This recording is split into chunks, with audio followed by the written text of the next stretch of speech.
Hi, my name is John Kim, and I'm a therapist who went through his own rebirth. I share my feelings and revelations. I believe in casual over clinical and with you instead of at you. I come unrehearsed on purpose because self-help doesn't have to be so complicated.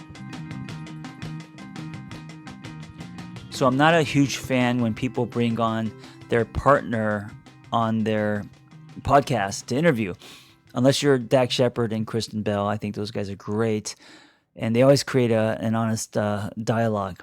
But I've decided to bring on my girlfriend because I believe that she not only has an amazing story that I think so many, especially today, can relate to, and that is people who go from corporate to wellness and, the struggles of that and that journey, because that is happening so much today, especially in our Catalyst Intensive. A lot of people going from jobs that where they're burned out into a career where they're helping other people.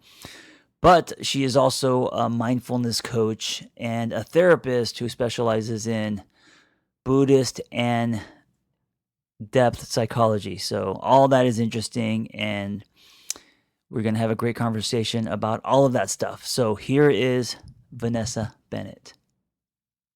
Okay, so this is where I would like to start. I have a friend named Jason. I work out with him. He came into the gym one day like he forgot my birthday and asked me if I liked white girls. Vanessa, are you there? I am. Okay. And so I was partly offended because he assumed that I only liked Asian girls, and then I felt very weird about it, like that asking me if I only dated white girls because I was Asian. And then after that, he asked me, he didn't ask me. He told me about this girl that he went on a hike with, and then he said she's also a therapist. And so then I was kind of confused. I was like, wait a minute. So you think I only date Asian therapists? But it turns out there was a reason why he said that, and this is where I will pass the baton to you. Well, this is actually a really great forum to tell a little bit more of this side story because so I was hiking with now what John has said is our mutual friend Jason. I've known Jason for a really long time. We go way back to our New York TV production party days. And we had been planning to catch up for a while since I moved to LA. And so we were on a hike. And I don't know, we were talking and he was asking about my new life. And then he just said, I have this guy that I think would be great for you. And I was like, oh. And then he told me who you were, and I got to see a picture. And when I saw your picture, I said to him, does he date white girls? The context to that is because I had recently, not so recently, but gotten out of something with somebody who had essentially broken up with me because I was white. He couldn't see himself long term with somebody who was white. Was it just a picture, or did you stalk my Instagram? Oh, I Or totally did he stalked just? Instagram. Okay, so when you say a Not in that picture, moment. Not in that moment. I saw a picture in the moment, and then I went home and stalked her Instagram. But okay, oh, got it. yeah. So that's how it was. And then you texted me that same night, actually, Wait, why did he ask me if I only dated white girls? because I told him that I was only interested is if you dated white girls. I said, ask him if he dates white girls, and I said, not just for fun, casually, but like, does he seriously date people outside of his race? Because I had just been kind of burned recently Right, by a non-white person. by a non-white person who, 5 months into something, 4 months into something, said that he couldn't be with me long term because I was white. Yes. So that's how it started, and then I, of course, stalked your Instagram. So when I stalk an Instagram, I don't fuck around. Like I go deep. I go to the very first post. You know what I'm saying? Because if you just go a little bit, you may see a lot of photos, or you might like a lot of posts, but that's still not enough to get like the 360 view. You have to go to the beginning. Agreed? Agreed. Yes, to get, 'cause then you could also see kind of the arc of the person and how they've changed and how far they've come and all that. And Well, here's the other thing. It I could go. It have could to go. tell you something crazy right now, though, because I feel like this is the perfect form to tell you. So I did stalk your Instagram, but what I will tell you is that we have a mutual friend, well, mutual friend now, who's one of my friends, who actually was a fan of yours for a long time, and I didn't know who you were. I guess she said, you're really big in the recovery community, and when I found out, and we were going to go on this date, I actually said to her, and I think this is the perfect forum to tell you this. I don't know if I've actually even told you this before. I actually said to her, I'm going to date this guy. And she Oh, said, interesting. yeah, I'm letting you know on this forum that we're on. I said, I'm going to date this guy. And she goes, Okay, first of oh, all, it's a podcast. You don't have to call it a forum. And I like the confidence there. Let me ask you this: what was it about the either my Instagram, or what was it about this whole experience where you're like, I'm going to date this guy? Or was it like an intuition thing? it was an intuition thing. There was something that you shared. And I don't remember what it was, honestly, but it was something you shared. And there was something about your tone, and just something about you. And I sent it to her and I said, I'm going to date this guy. And she's like, oh yeah, okay. Like at the time, I don't know, you had like 40,000 followers. She's like, yeah, okay, you're gonna date him. I was like, no, I'm gonna date this guy. And I was like, I just know. And so Danae knows a little bit more about our introduction story than you do until this moment. Mm, interesting. Danae, if you're listening, hello. Okay, so that's basically the beginning, and then then we started texting a little bit, and I asked her out to grab some dinner, and there's a little restaurant called Little Dom's. Now, I preference this because it's literally next door to my house, meaning I could throw a quarter and hit Little Dom's.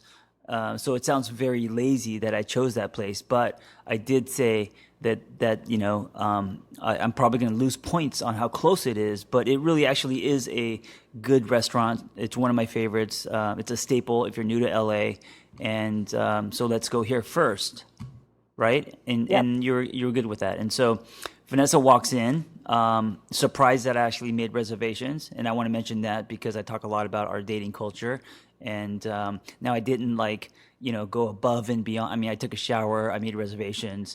Um, Yeah, I don't but want you to know what? paint myself as someone that's For people like. who are listening to this though, and like, in this dating culture that we have now, I mean, I will say I was pleasantly surprised. You made a plan and it wasn't like, let's get coffee or let's get a drink. It was, let's do dinner. And it was actually like dinner reservations and you actually kind of planned it out. And that was big. I mean, that was a huge thing for me. I was really impressed. I didn't know it was big, but I just did my thing. And then when she walked in, I was pleasantly surprised. Meaning,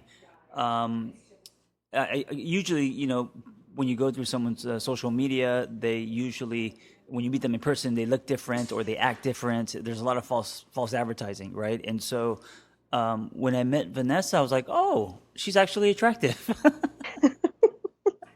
I didn't expect that, and so it it was a nice date. And then I walked her to her car, and then she's gonna deny this, but she Mm. said she claims it was very awkward because I mean I didn't kiss you or anything, but I walked you back to your car, and you said hit me up sometime, and you said it in a weird way, and I was like, oh, this girl, I think this girl's into me because she's like, oh, hit me up sometime, um, Was and this then that before or was. after you awkwardly leaned in and like half kissed my cheek, half kind of kissed the corner of my mouth, like what that awkward thing you did? I don't remember that part. All I do remember is walking you to your car. So that was the beginning, and then of course, like every other relationship, dating and getting to know each other, and of course, all the stuff that comes up, right? Hmm. Our own stuff, stories, and I also want to say that just because we are therapists, that it doesn't mean, well, two things. One, it doesn't mean that we just sit there and psychoanalyze each other every day, People ask me that all the right? time. And then two, just because we're therapists, doesn't mean that we have a perfect relationship. Nope, we both have problems and we Yes. bring them into the relationship. Okay. So um, that's how we met. And then now I want to make it about you. I want to talk about your story, your life, mindfulness, which is Mhm. a big. It's a big topic in the conversations that you create and the stuff that you post and all of that. So Vanessa is a certified yoga trainer. That sounds like I'm talking about like dogs, a dog trainer, a Yeah, yoga yoga teacher. certified yoga teacher. She's also a mindfulness coach. And what's interesting about her story, and I think many can relate to this, and this is one of the reasons why I wanted you on this podcast, is she went from corporate and did very well, and then went from that to wellness. Now, there's a lot of that happening today. Hmm. So let's start with wherever you want. We can start with corporate. We can start with your upbringing. Well, I guess probably the most relevant would be, yeah, that Why don't jump. we start? I got an idea. Why don't we start with Okay. Hooters? Oh, screw you.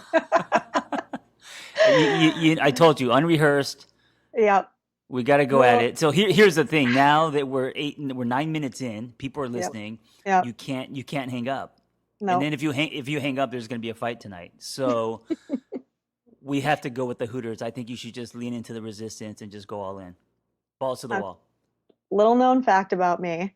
I did work at Hooters, multiple Hooters, three different locations to be exact, for about 4 years, college, along with bartending and all the things. When I was putting myself, I put myself through school.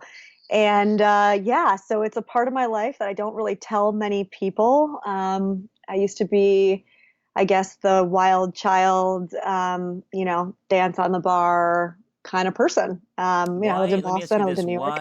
why do you want to hide those things now today? Is it because um, you're a therapist? Is it because you have your master's now? Is it because being in the corporate world, or have you always like not wanted to hide that part of your story? I don't think I wanted to hide it at the time. I think, I don't know if hide is the right word. I guess as I've gotten older, and come into myself more and have become more confident in who I am as a person, I rely less on the external for validation, which most of us do as we get older and mature. And I I'm think in a going the lot, complete opposite, by the way.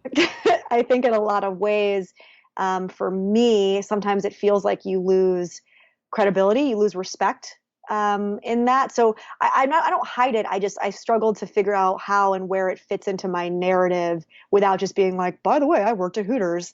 Um, you know, part of my larger story, I guess. I think I think it's sexy that a therapist worked at Hooters. I think it's peanut butter and chocolate, but that's Of just course, me. you think it's sexy though. Well, no. I mean, if you just worked at Hooters, and then later on in life you were still a bartender, still working at Hooters, I don't necessarily think that's sexy. But because you used to work at Hooters and now you're a therapist, like, see, I'm interested in the character arc. I like where people have gone somewhere, and I also like that you could do something like that, whether it's Hmm. Hooters or let's say you were a stripper or whatever, but then also be help people and and also you're intelligent and all that stuff. Like to me, that Well, yeah. I mean, it's I agree. humanizing. Hmm. It's like me. I'm a therapist, and yes, I have a master's and all that. But I was also, stealing car stereos, and I was a C student, and I still don't know how to spell, and all that shit. So Well, I think this is actually, it's interesting. It's a relevant, I guess, topic based on the weekend we've had. So we just spent the weekend in upstate New York, where I'm from. And some of the conversation is about this idea of, I left upstate when I was 18 and really never went back. I mean, obviously to visit, but never moved back. And this idea of, I don't know, as you get older, incorporating the story of who you are, where you came from, and not running from it as much. And I think that perhaps that's where I'm at in my life now, right? So it's less about being embarrassed of my story and more about looking at it, to your point, as like the story arc. It's like all of the things that I've been through and all of the phases and versions of myself are part of who I am now and today. And I wouldn't be who I am now and today if I didn't have those experiences. yes, and I think it takes time to accept that. Of course, in my 20s. So growing up, I totally rejected the fact that I was Asian, and I actually purposely, I didn't have. I ran away from that culture. I was Hmm. embarrassed to eat kimchi and all that. So now I've come full circle. Now I embrace it, and now. I'm not embarrassed that I'm Asian. I'm proud. I mean, I like it. And so, I think everyone has that. And I think it takes time for people to become mature, accept their past, who they are, where they came from.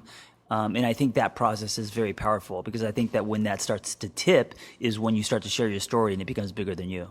Yes, I agree. And I think that, I mean, that's what Jung talks about within the process of individuation as we all kind of grow older. It's not about, you always say it's not about ripping out chapters, it's this idea of a return to self. I mean, part of figuring out who you are is the acceptance of all parts and all shadow sides of us. It's not pretending something didn't exist. You're welcome. Me helping you right now Yes. return back to yourself by talking about Hooters. Okay, so let's move past Hooters, and then so tell us about college, what you wanted to be, how you got into corporate, and then we're gonna get into wellness. Okay, so my whole life, I actually wanted to be on television. I wanted to be a TV host. I toyed between the idea of hosting something on National Geographic, or honestly, for anybody who's about my age, like mid 30s ish, I really wanted to be Brooke Burke for a while, who was the host of Wild on E. I thought she had the coolest job ever. She basically got paid to travel around to places and party. Yeah, I Um, wanted to be with Brooke Burke for a while. Yeah, exactly. So that was like my dream job, right? So I didn't necessarily want to go for journalism. I wanted to go more for like TV personality, broadcasting. So I went to school for broadcasting for communications, and then I moved to New York and started kind of hustling, hitting the ground, doing some stuff on air, little projects, stuff like that. Did some like promotional work, just trying to put my name out there. And along the way, I was bartending, doing all that stuff, doing the grind in New York. And my old boss that I had interned for at one point reached out to me and wanted to know if I wanted a job as a production coordinator at a small company at the time called Vitamin Water. And well, it wasn't small at the time; it was already kind of big, but it wasn't owned by Coke yet. So anyway, I decided to go the production route because I knew I was kind of an organizational freak and I was good at it. So Kind I of. got in kind of I got into the production side and essentially made my career from there. So I started out as a coordinator and I jumped around agencies and companies, mostly on the production and project management side in the creative world, and eventually was leading a team. So I did that for about 10 years. Yeah, so young and climbing the corporate ladder, Yep. working with teams, management, producing, making great money, a very kind of safe life, right? Safe and yet And then soul what happened? sucking. When did the bottom fall out? Um, it was kind of gradual for me, but I don't know. Something hit me when I was about 25. I just realized I was miserable. And it wasn't just work related. I mean, I think I was just miserable in my life in general, and I didn't know why. And I had a couple of close friends of mine who basically just told me I was angry, and that I should maybe go talk to somebody. And I realize now, obviously, I had a lot of residue from childhood, from just some resentments and some stuff that I hadn't worked out yet, and I had never seen anybody at that point as a therapist. So I decided to do it. So I actually went to my first therapist as well as my first yoga class within like a week of each other, and found them both at the same time, and I mean, it opened up the doors for me. Right. So that was the bridge, and then what? Then how did you just decide I want to be a therapist, and then you pursued that? So no, it wasn't an overnight thing. So I decided that I wanted to do my yoga teacher training as I got more into my own yoga practice, and started kind of seeing the benefits for myself mentally and emotionally, in conjunction with my therapy. So I took my teacher training. Pretty soon realized I didn't want to teach yoga per se, but really just kind of incorporate it more into just my life. So I went from there, and then I did a yoga therapy training. I'm actually trained to do yoga therapy as well. It's like an integrative therapy program. And then I did a nutrition program. And then I took a mindfulness based cognitive therapy training. So I basically just started kind of picking up breadcrumbs, if you will, like anything that interested me. So and I use this a lot actually, even my personal story with clients of my own now, where I say to them, Elizabeth Gilbert has this great quote where she says, our culture has bastardized the word, or fetishized. She says fetishized. We have fetishized the word passion. And she Mm, says, it's not about finding your passion. It's about finding out about what you're curious about and then leaning into curiosity. right. So, then that's kind of what I did. It was like, oh, this interests me. I'm going to go down this path. And then something else kind of shiny over here interested me. So I went down that path. And eventually, after doing this, I came to realize that I wanted to be a therapist and that I wanted to integrate all of this kind of training that I had been doing for the last 4 or 5 years at that point into the work that I would do with clients. What was your therapist journey like for you? I mean, it's still you're still on it, Yeah. but you have a full practice. What has it been like? Because it hasn't been easy. No, I mean, I knew, well, so my therapist actually was the one that told me, you would be really interested in, I think you would be really interested in this school called Pacifica, which is in Santa Barbara. Remember, I was living in New York City at the time. And so I kind of knew immediately when I went online that this was the school for me. I had an intuition, I had a gut sense, but I was in a relationship at the time to somebody who was very committed to staying in New York. And so I kind of promised him and myself that I would look at other options as well. So I went through the kind of rigmarole of looking at New York schools. And then I decided to take a trip by myself out to California, and I looked at two schools out there. And it was a bit of a journey. Like I went by myself. I did the road trip kind of down the Pacific Coast Highway. And I got out of my car on the campus at Pacifica, and I had a complete and total visceral reaction. The hairs on my arms stood up. I welled up with tears. And I was just standing there, and I just knew that that's where I needed to be. So it's a program where you spend 3 days a month on campus, and then the rest of it's done kind of online. So I flew back and forth from New York City to LA, up to Santa Barbara every single month while I was working full time. So I did that for 10 months. And then I hit a wall, and I just said, I got to leave New York. I was done. I'd had my fill. I'd been there for over 10 years. And so I made the leap and moved to LA by myself. And it's been a bit of a struggle, but here we are. Yeah, and what's interesting about this, which I love, is you going to school full time. So a lot of people, are really scared to transition. A lot of people are not pursuing their curiosity. They're just stuck in jobs that they hate. I like that you took action behind that. And then the other thing that happened, which is really interesting, is that you broke your jaw, right? So you were in a hot Yeah. tub, and you were I don't know what you were doing in a hot tub, but you were in a hot tub and you fell and slipped and you hit your jaw. Yeah. Yeah. So, I wrote my thesis actually on pretty much my year 2016 because I ended a long relationship, and it wasn't very clean. And I kind of had to follow my gut. I had to follow what I knew was right for me. And so I ended a very messy, relationship. I moved across the country by myself. All my family's in the East Coast, without a security blanket. Really, I moved into a friend's guest house, and I had been in LA for 2 weeks. I was still living out of suitcases. Nothing had kind of shipped out here yet. And I was at a good friend's house down in San Diego, and I was getting out of a hot tub, and I slipped, and I came down on my face very gracefully, and I broke my jaw in 3 places. And it was quite the experience, to say the least, but the timing of it in itself was very interesting because I was in such a life transition as it was. So I was wired shut for almost 8 weeks. So total liquid diet, and Kanye anybody West.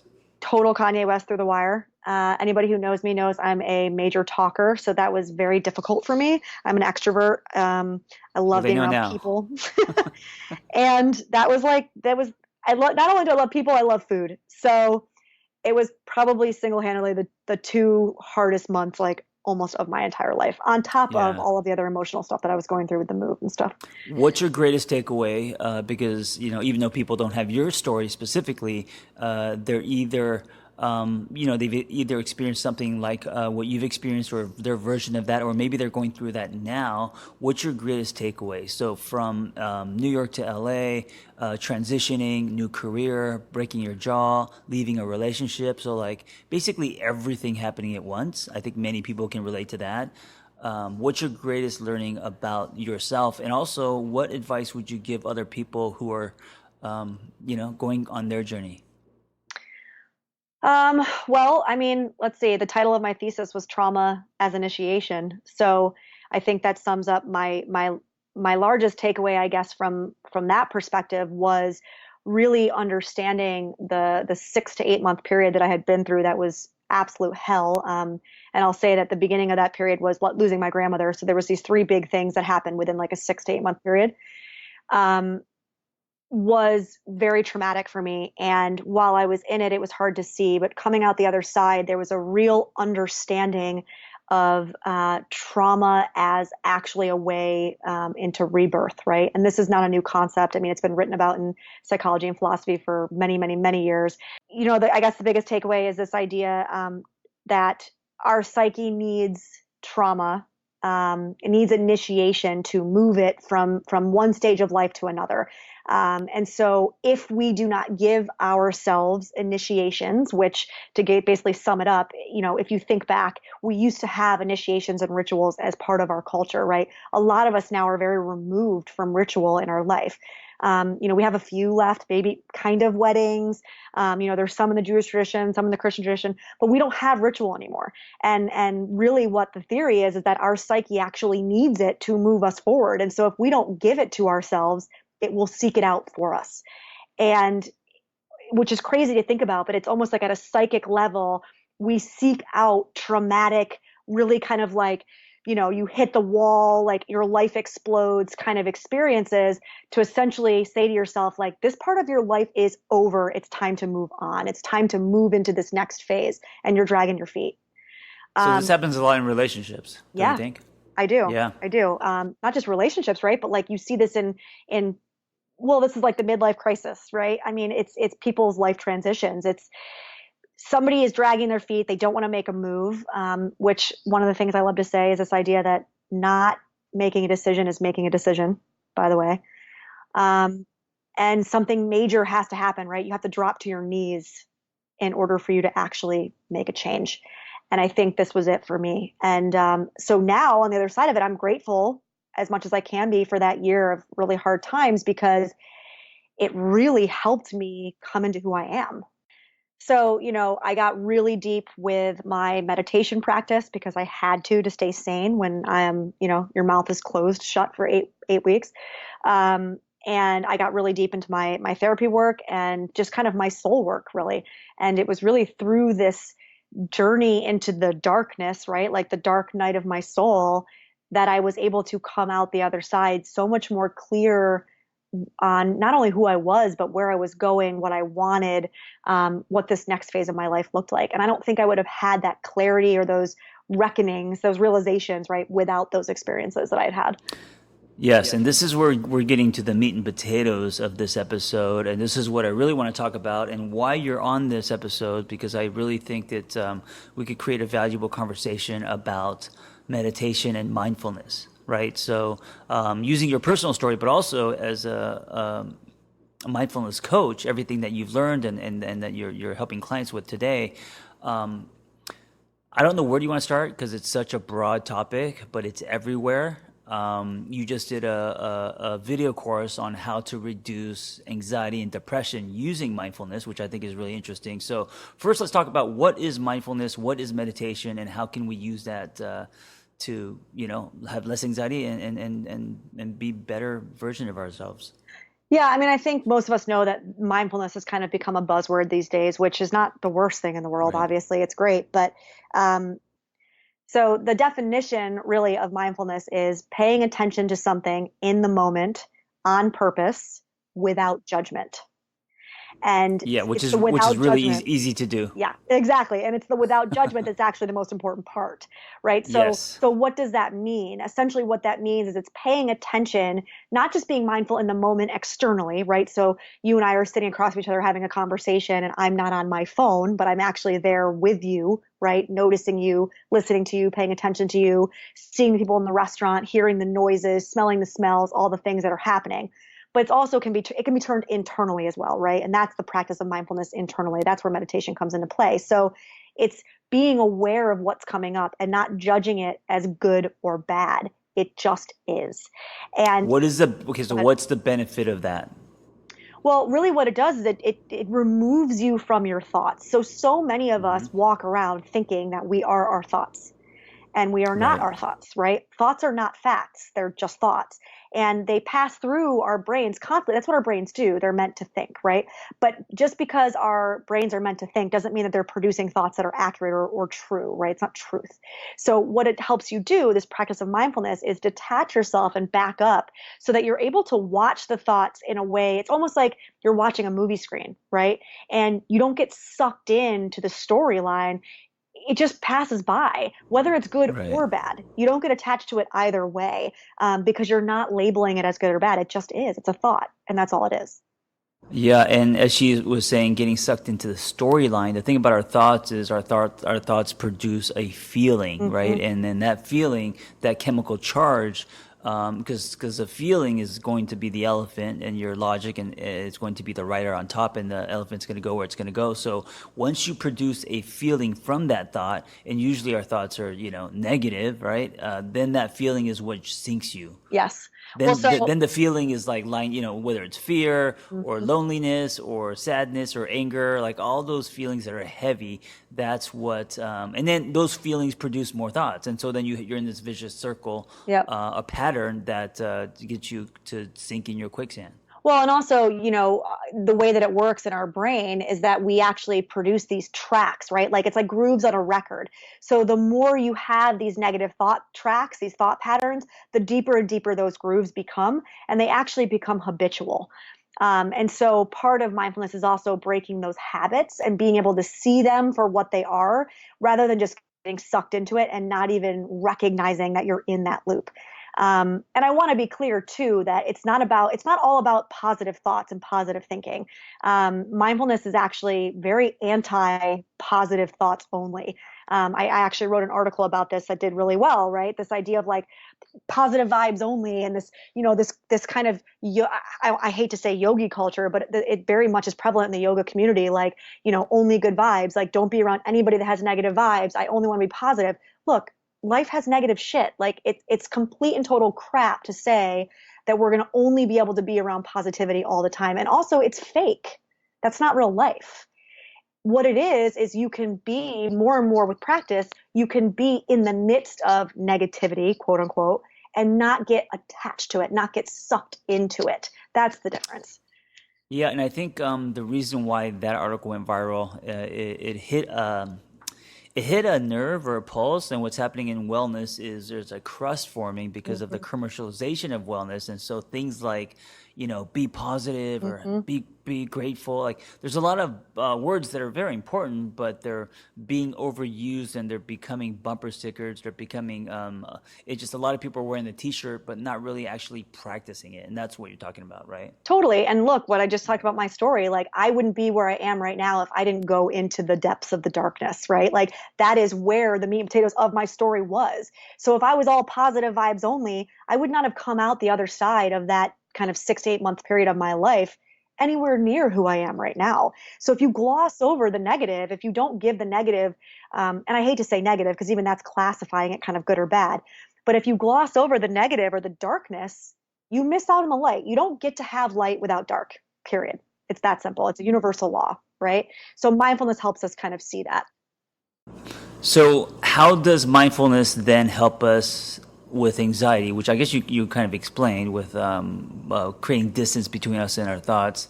Um, how does it help us with anxiety and depression?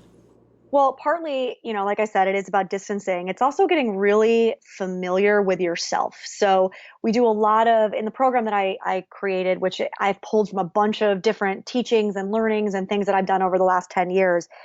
There's a lot of exercises and ways that we get super familiar with our internal voices. And I use that plural because we all have multiple internal voices, who we are on the inside. So let me give one example.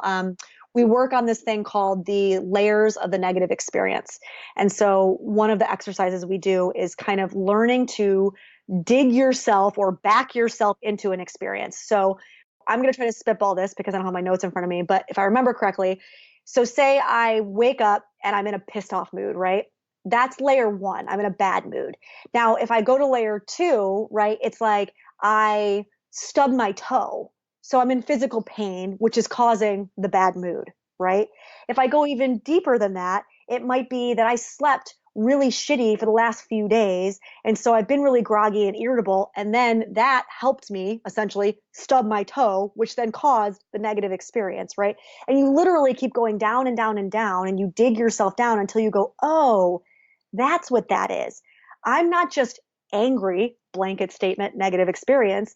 It's because of layer 2, layer 3, layer 4. And what that does is it helps you not only understand yourself, it helps you kind of relieve yourself of the anxiety that comes with like, why am I like this? I shouldn't be feeling this way. What's wrong with me? All of the kind of crap that we put on our shoulders, right? And it just helps you get to a better understanding, I guess, is what I'm trying to Yes, say. yes.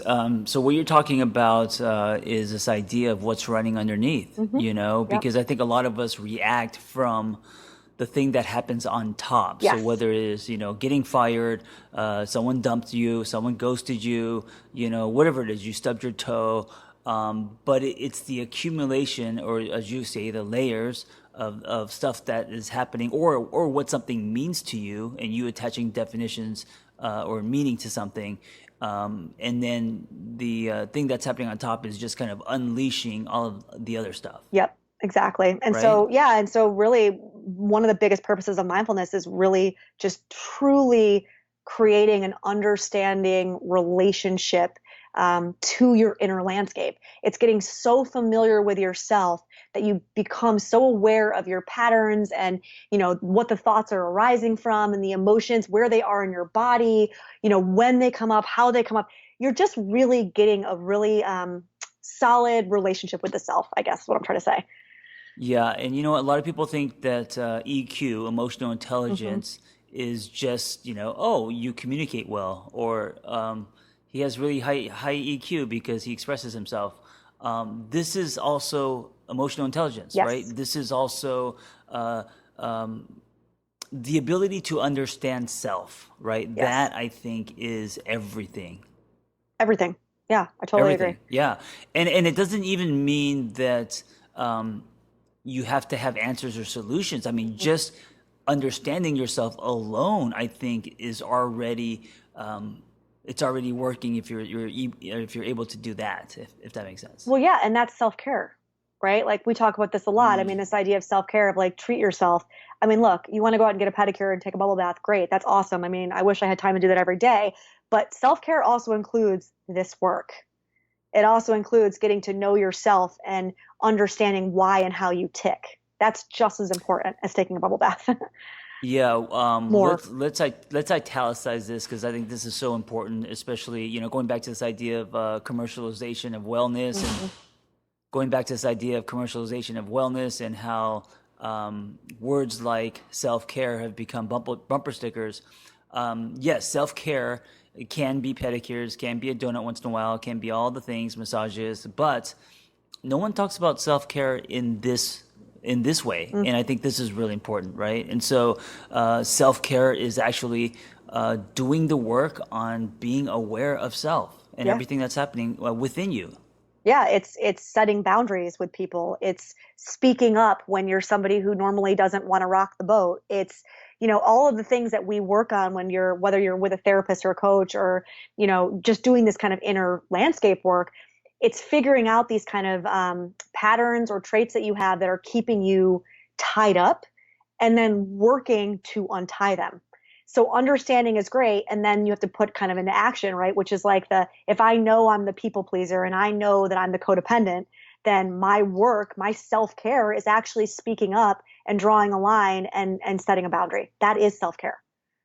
So let's give people some takeaways, some exercises, some things that they can do, really simple things, to practice mindfulness, to thread mindfulness into their lives. Okay. So Um, where would we start, and what are some things that they can do daily? So one of the exercises that I give people in my course that runs it's a 4-week program is each week I have you pick a different, what I call like an everyday activity, and you're going to do it mindfully. So week one, let's say, is going to be brushing your teeth, right? It's got to be something that you do every single day that you're not going to leave the house without doing, right? So let's say it's brushing your teeth. In the morning, what I want you to do is I want you to take the toothpaste out of the cabinet. I want you to feel the bottle of toothpaste, the squishiness in your hand. I want you to look at the label. I want you to notice the colors. I want you to notice the fonts. I want you to give it a little bit of a read over. Then I want you to open it. I want you to squeeze it onto your toothbrush. I want you to look at it, notice the color. Maybe you start to smell it. Then I want you to slowly put it in your mouth. I want you to slowly brush your teeth. Now, look, you don't have to turn this into a 10-minute ordeal, obviously, but you're going slow enough where you're feeling the sensation of the toothbrush on your gums, on your teeth. You're noticing the taste on your tongue. You're noticing the saliva, right? You get it. The point is, it's every single kind of sensation of the experience that you're in. Now, look, your brain is going to wander. Of course, it's going to wander. Minds wander. It's what they do. They think, right? The point of this is to notice, if you can, when it's wandered off to maybe what you've got going on in a meeting that day, the conversation you had with your partner last night, whatever.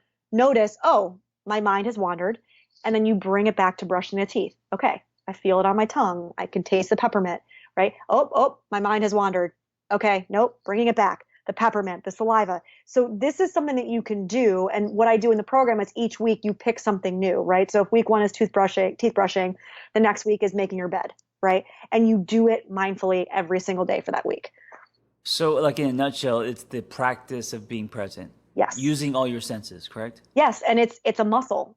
It's a muscle that needs to be built. You wouldn't go to the gym one day and expect to walk out with a perfect body, right? It takes work. And mindfulness is a muscle. It needs to be built, and most of us are not good at it. So when we exercise this muscle and we get it stronger, what are the results of that, of being present? God, so many results. Well, one, staying out of our cognitive distortions, right? Which we all have. I call it jumping into our time machines, living in the past, obsessing about the dwelling on the future, or dwelling on the past, obsessing about the future. Mm-hmm. This is everyone, and we do it all the time. So that's one of the things. Yep, and then, being of present. course, other distortions like future tripping, all the cognitive distortions. If you Google them, you'll know, and you can relate to most of them. So kind of staying away from those. And then what else? So yeah, I mean, basically what you're talking about is like being present, right? Like it's a better ability to be present and be aware in the moment, right? So that's obviously a huge thing. But the other thing is also to be able to separate thoughts from feelings, right? So again, it's like what's fact and what's not. You have a better ability to not get sucked into, I always call it the hamster wheel, right? So whereas you might find yourself normally ruminating on something for 2 hours, the more you build up this practice, you might catch yourself in that cycle 10 minutes in and be like, whoa, and back out before you've just spent 2 hours ruminating on something that's pointless, right? So it also makes you appreciate what you have. Oh, so much. And this is, for me, this is huge because I used to only obsess about what I didn't have and always felt my life was lacking because I didn't have those things. When you are, and of course I never practiced mindfulness or meditated or anything, and I was just always chasing. So when you start to practice mindfulness, when you are very present and actually not just once, like Vanessa said, but as a lifestyle, you start to appreciate the micro. You start to appreciate moments. You start to appreciate, the way that someone's lip curls or how someone treated you, or there's a way that someone kissed you. Things that we forget about because we're so focused on the big things like the house or the corner office or the money or whatever it is. You actually start to live in color. Well, I mean, we could give an example of how you in the beginning almost used to like kind of think it was funny, or I think you do still think it's funny when we walked on the street, how I'm constantly like inhaling the scent of the flowers in LA, right? I can promise you now, 10, 15 years ago, I was not walking on the street that hyper aware of my sense of smell. Now, granted, LA smells a lot better than New York does, but the point is like most of us don't do that. Most of us don't walk outside and go, God, the smell of jasmine is intoxicating in the air right now. And I can tell you what, it might sound silly, but that gives me such joy in that moment to just stop and breathe in and just appreciate how amazing that is. And I didn't used to appreciate that stuff, and that's what life is. Life is those little moments, right? It's not to sound cheesy or like a bumper sticker, but we don't have a general appreciation for the little things. It takes work to appreciate the little things.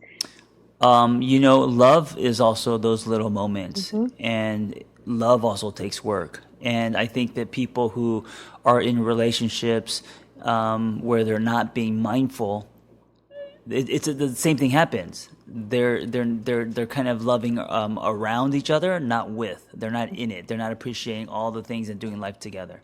Yeah, and not only are they not appreciating it, but if you don't have kind of mindfulness as a everyday practice, what I see happen a lot is you get very reactive, right? So Yes, it's a yes. knee jerk. What happens is everything is knee jerk reaction. So you say something, it makes me react. I just spit it out. Versus you say something, I notice the sensation in my body of maybe my chest tightening, Mm. and I notice the tightening in my stomach and my chest, and I recognize the thoughts that come up that maybe, I don't know, let's say you speak to me in kind of a nasty tone. I'm making this up, and I feel this tightness in my stomach, and I've made this separation, right? I've done this work, and all of a sudden I recognize that my thoughts go to my dad or something, right? And I Right. all of a sudden I'm starting to connect dots, like, oh, when you speak to me like that, it reminds me of being a little kid when my dad used to scream at me, right?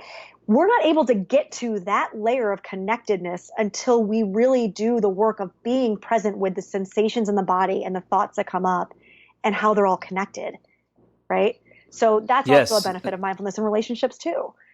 Yeah, so it acts as a speed bump. You know what's Yes, funny is yes. so Vanessa is very thorough and she's like long-winded and she's gets straight A's. I'm like, how can I say it in a sentence? I'm street level. I'm like, so she's describing the whole thing about mindfulness. I'm like, oh, it's a speed bump. No, speed mind is So I don't, exactly what it is. yeah, and I don't want to minimize. I'm just pointing out how different we are, which is great. Yeah. Okay, so well, you call it a speed bump, and in the Buddhist community, we call it learning to build in the pause, right? So, to your point, it becomes less knee jerk, right? And it becomes okay. Here's the action that happened, and then I sit with myself and I say, okay, here are the feelings, here are the thoughts, here are the sensations that are coming up. Let me take a moment to process that before I just spit something back out at you. What that does is it helps us communicate more thoroughly what we're feeling, what our needs are, what's hurting us, et cetera, to our partners. Now this isn't easy, obviously, or else No. everyone would be doing it. Yeah, and why is this difficult? And this is a struggle that I have too. Mindfulness and meditation. I'm all about belief systems. I'm all about mindset. I'm all about reframing, attaching new definitions and all that. But when it comes to mindfulness and meditation and this kind of stuff, it's really hard for me. And it's because I never thread it into my life. I do it once and then I don't do it again for like the next 2-3 weeks later. Yeah, well, I think there's a couple things. I think first off, our culture now is very, we have no attention span anymore. And that's just fact, right? We're Yeah. overstimulated in every sense of the word. So it's very hard to be present and mindful because we get distracted really easily. We have short attention spans. So partly it's that, but also, I personally think a lot of it is being mindful. The quote unquote problem with being mindful is that you also become very aware of the bad, not just the good, right? So when I say I get to smell the flowers more frequently, that's amazing. But now I also am much more aware of the pain. I'm much more aware of my sorrow. I'm much more aware Hmm. of, you're coloring now with a full box of crayons, right? So a lot of people, it can be very hard because I don't want to look at that. I don't want to touch that feeling. I don't want to examine that. But like I said, going back to the beginning, if we don't, you don't get to have light without dark. You know what I think is cute? I think you just stole one of my things. I say you're coloring with a full box of crayons. Oh, I think that's mine. I'm using your I'm using your words You're now. using my shit. Yeah. First of all, let's you stay on your side of the bed. I'm talking. I work alone. Okay, okay. Okay. Okay. Go. You may continue. Go ahead. So yeah, I think that that's part of it. This isn't easy work because we do have to face the negative as well as the positive. So that makes it very difficult for people, I think, a lot of times. Yeah. Yeah, and if a lot of people are practicing mindfulness, they think they are, but they're only choosing to focus on the positive. Hmm. There's nothing wrong with that, but that's actually not the deepening work, right? Well, that's not mindfulness, right? Going back to the definition, it's noticing everything without judgment. So you're not Mm. classifying good and bad. You're just noticing what is and then kind of allowing it to just pass through. So Right. if you're only focusing on the positive, you're not actually being mindful. Yes, you're not. No. Let's switch gears a little bit, and for the next, I don't know, 5 or 10 minutes, let's talk about love. Let's talk about. So one of the things that has been an interesting conversation that Vanessa and I have been having is attachment styles Hmm. and love languages and all of that stuff. And um, we we talk about this stuff just because we're genuinely interested. It's not just because we're coming up with ideas to turn into content. We actually for our own relationships and also when I say relationships, I mean hers with herself and me and myself. I'm not talking about like that. We are in an open relationship, but my relationship with self, her relationship with herself, and then of course our relationship with each other. So that's why I say relationships plural. But I think it's really interesting, and I've learned so much in the last year and a half plus, and just not only the experience of dating Vanessa, but us having these conversations. So let's talk a little bit about attachment styles because I get a lot of emails about this. And let's break it down to just the two attachment styles. There are more, but basically there's avoidant and there's anxious. And secure. Well, yeah, secure is the obvious. Secure is the ideal, right? That's kind of that's the attachment style everyone's striving for. So Vanessa is falls more under the avoidant attachment style, and I fall more under the anxious attachment style. Now, why this is important is as a couple, when we talk about this, we get to understand each other better, and by doing so, when we get angry or if there's conflict or misunderstanding or people are getting hurt, when we look at the each other and see how our attachment styles affect our behavior, that understanding creates room for us to then be empathetic, not jump to react. Like for example, we don't jump to he hates me or is going to leave me or any other kind of false belief that can be our knee jerk before knowing about these attachment styles and how we're wired. Or even if we do, we catch ourselves and go, wow, I'm going into that pattern or that headspace again. Right. And Yeah. that's why it's important to have these conversations. So briefly, what is avoidant and what is anxious? Um, okay, briefly. Well, first off, I will say secure. I mean, it does sound so like ominous, but there actually are more securely attached people than any other. So that is the bulk of the people, which is good news. Oh, I didn't know that. Yeah. I actually would have said that was the minority. No, it's actually the majority. And the good news also is Oh, that you so can, that makes me feel like there's something wrong with me if I'm well, but the good news is you can move towards being more secure, secure. right? So, Okay. like you said, I tend to be more anxious, avoidant, you tend to be more anxious. But the good thing is that because we've done our work for the last 10 plus years for each of us, both of us kind of fall 50-50 in the secure realm as well. And I guarantee if we had, taken these little quizzes and stuff that we take now 10 years ago, I would have been like so 100% in avoidant, it would have been ridiculous, right? So there is hope. Yeah, I think I'm like 75 secure. You said 50, but I'm gonna correct you. I'm going to say 50, but I think we're both neck and neck. So the beauty of this, right? So here's what I guess I'll break it down as best as I can. And I'm not an attachment style expert.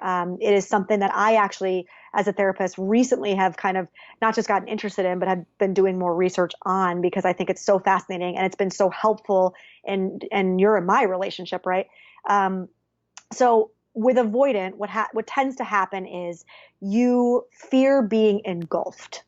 So there is a deep fear of engulfment, meaning if you get too close, you do behaviors that are meant to distance, right? The distancing is protection. So you're protecting yourself from obviously getting hurt. You're protecting yourself from true intimacy, from being seen, from being vulnerable, all these things. The underlying fear being, if I get too close, this person is going to completely consume me. Anxious is the other side of that, right? It's the flip side. So with anxious, there's this constant fear of being abandoned. So you can picture maybe like an anxious person like sticking their claws in somebody and holding on for dear life. And the avoidant is the person that's kind of like pushing them away, trying to get out of it, right? The thing about that is they tend to love each other. Anxious activates avoidant, avoidant activates anxious. So they tend to be drawn to each other, which is why we have a lot of unhealthy love out there. It's not to say they can't work, you and I do, but it takes a lot of self-understanding and understanding of your partner and empathy, I think, to make that dynamic work.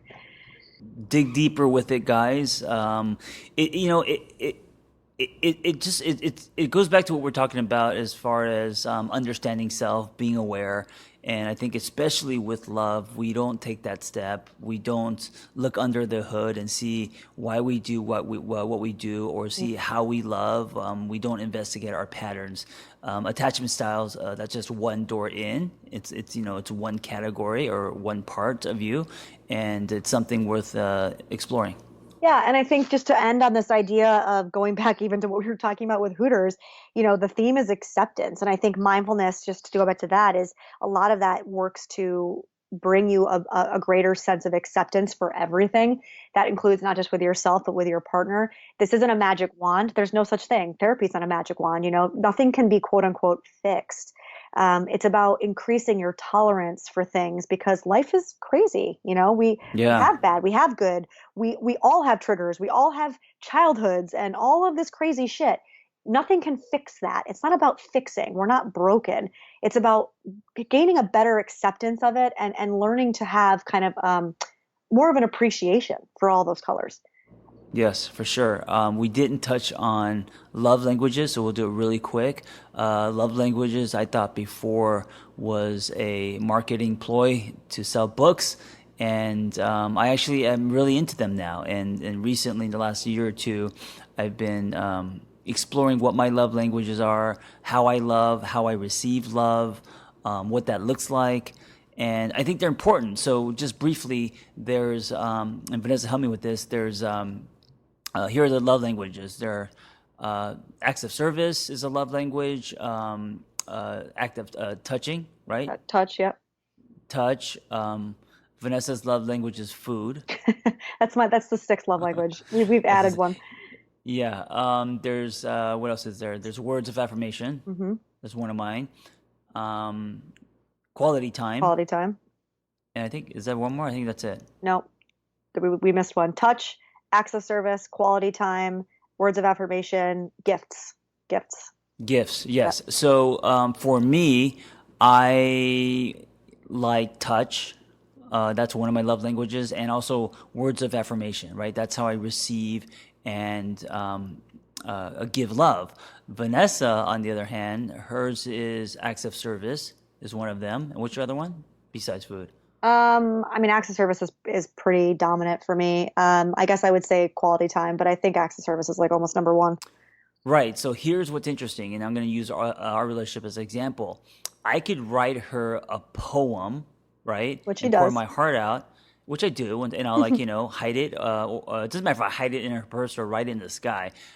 For me, that's like a big deal. I'm showing you my love. Now, I'm not saying that she doesn't appreciate that, but it probably won't go as far as me, for example, taking her car out and getting it washed for her, or doing something where it saves her some kind of time because I'm doing some kind of service. Yes. Correct? And, Now, picking up dinner for me and I don't have to think about it. Something like that. right. So now, if I didn't know that that was her love language, I would be hurt and I'd be mad that I spent thousands of dollars with a skywriter, writing her name in the sky, and she's like, "Oh, that's sweet. That's nice."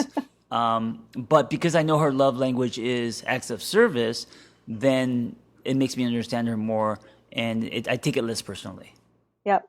Yeah, and you learn to speak your partner's kind of language. You also learn to tell your partner what your needs are, right? Which is Yes. just as important. So if I Right. know that my love language is acts of service and I communicate that clearly to you, that's very important for me to say to you, I love you and I love your poetry, but what I really need from you to feel loved is I need sometimes to come home after a long day and have there be dinner waiting for me. That's what I need. Yeah, and this is why people need to talk in relationships. Hmm. So that was just a really simple example, but explore love languages and explore attachment styles. Those are two really big doors to enter if you are feeling stuck in your relationship, or even if you're not and you want to love harder or bring more to the table as a partner instead of pointing fingers at your partner. Work on you first. Yeah, accountability. Be the example. Yeah. All right. So where can they get your mindfulness course? Well, you can go to my Instagram. It's definitely attached to that, which is Vanesa S. Bennett. Or you could How do get, you spell Bennett? you never know how to spell Bennett. No. Vanessa, Vanessa, S, just the letter S, Bennett, Bennett. And then it's my website as well, so vanessabennett.com. Cool.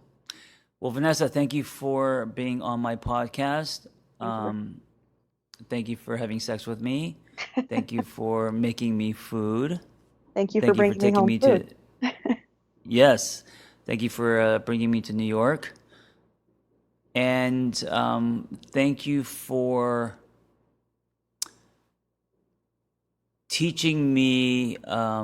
Thank you for giving me new love experiences, because I really believe that no matter how many relationships that we've been in, good or bad, and I think the bad ones are just as important as the good, that we are always loving. I mean, we are always learning through loving.